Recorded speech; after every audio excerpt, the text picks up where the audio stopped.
We're going to be talking about the quadratic formula and the discriminant.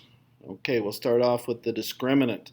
The discriminant, you might notice here, b squared minus 4ac, that is what is inside the radical on the quadratic formula.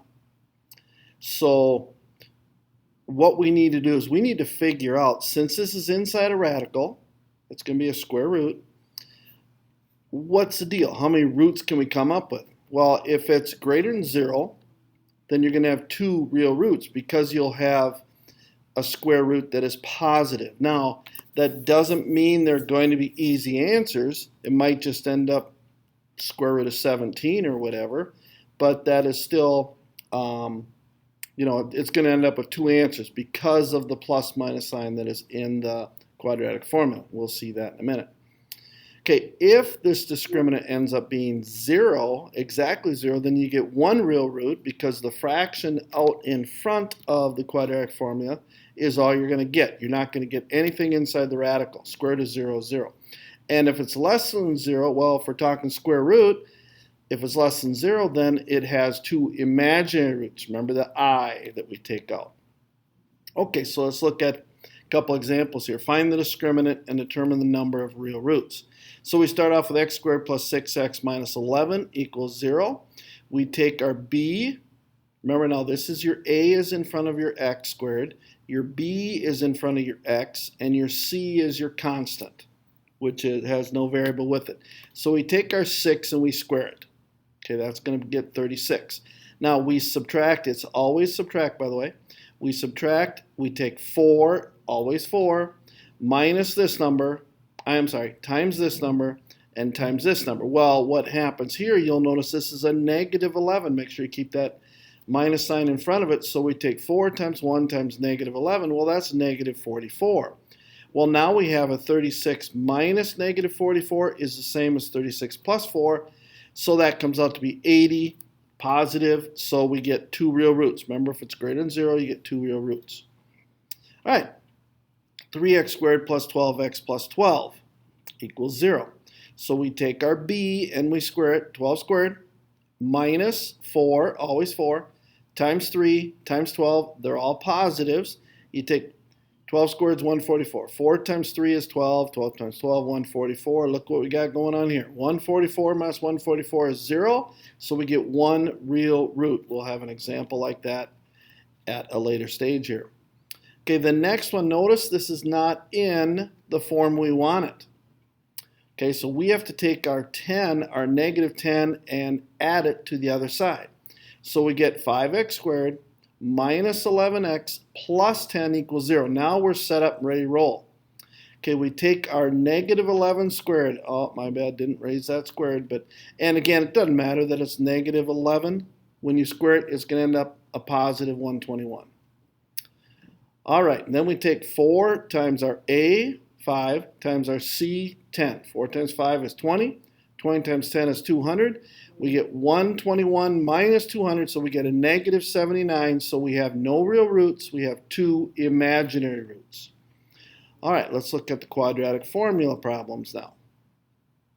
Okay, find the solution by using the quadratic formula. Now, I wrote the quadratic formula up here. It doesn't underline very well, but you get the essence of what's going on. It's negative b plus or minus square root, this whole square root, b squared minus 4ac all over 2a. That should look real familiar. B squared minus 4ac is the discriminant. That's on the inside of the radical.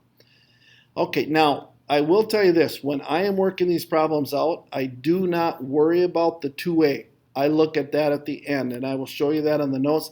Plus, if you're doing it on paper like this, when I'm typing it out with the computer, it just doesn't work well to always have a fraction. So I kind of ignore that, and I'll show you as I go here. Okay, first problem. We got x squared minus 5x plus 7.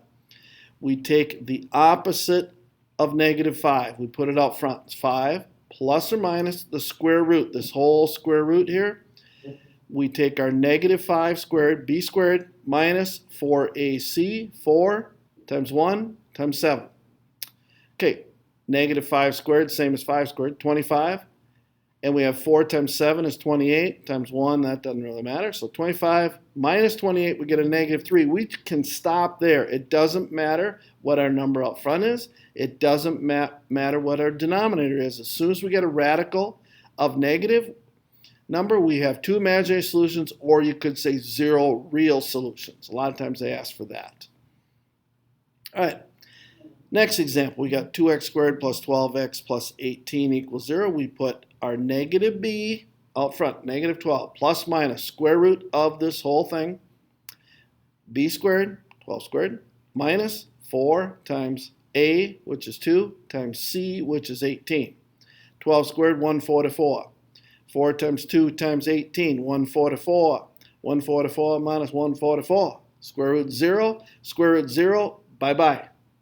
Now you just put your number that you have out front, negative 12, you put it over 2a. Remember, we're back to our 2a here. Well, a is 2, so we go 2 times 2, we get 4. So negative 12 divided by 4, we get negative 3. Notice we only have one real solution. That is because we ended up with our radical of square root 0. Okay, last example for you all here. 4x squared plus 9x plus 9. Again, we got to move this over the other side. It changes signs to negative 9. So we got our new problem here. 4x squared plus 9x minus 9 equals 0. B is positive 9. We put a negative 9 out front, plus or minus. Square root of this whole thing. B squared, 9 squared, minus 4 times negative 9. Okay, b squared is 9 squared, 81. 4 times 4 times 9 is 144. Now notice we had a minus, a negative, so that's a plus. 81 plus 144 is 225. Now that is a perfect square of 15. So now we go back to our original. Negative 9 plus or minus, this whole thing ended up being 15. So I've got negative 9 plus or minus 15 over our 2a. Okay, a was 4. So we got 2 times 4, which is 8. So now the plus minus, what we do is we take a plus and we take a minus. So we go negative 9 plus 15 over 2 times 4, which is 8. And we do negative 9 minus 15 over 8. Okay, negative 9 plus 15 is 6. 6 over 8 reduces to 3/4.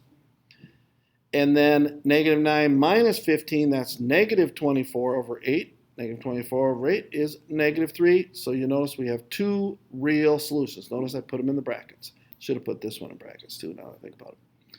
All righty, talk to you later.